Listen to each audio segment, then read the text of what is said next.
တရားနာကြမှာကောင်းသောနမိတ်နဲ့ရှင်ကအချိန်ခါစင်မှာဆရာတော်အရှင်သူမြတ်ကြွရောက်ချိန်နီလာတရားပန်းစီမြတ်လူရွှေလန်းကြမှာ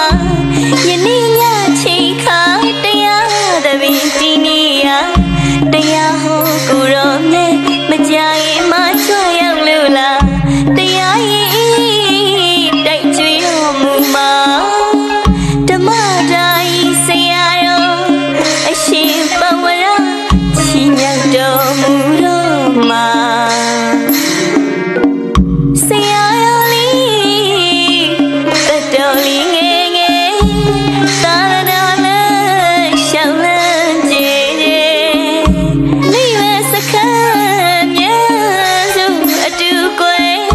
ဓမ္မကြီးတောက်တုံးကြမယ်တရားနာသွားကြစုကွယ်တရားနာသွားကြစုကွယ်အချိန်နဲ့ပြည်ဆိုတာလူမဆောင်မှုမှုကွယ်မဲ့ကြီးဖောင်ကြီးစီလူရဲ့နိဝေတကအဖွင့်သွားကြမယ်လာကွယ်လာကွယ်တရားနာခြင်းနီးလာပါကိုကွယ်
တရားနာကြမှာကောင်းသောနမိတ်နဲ့ရှင်ကအချိန်ခါစင်မှာဆရာတော်အရှင်သူမြတ်ကြွရောက်ချိန်နီးလာတရားပန်းစီမြတ်လူရွှေလန်းကြမှာယနေ့ညချိန်ခါတရားသဘင်တီနီယာတရားဟောကိုရောနဲ့မကြရင်မကြွရောက်လို့လားတရားရင်ဓမ္မတိုင်းဆရာတော်အရှင်ပဝရ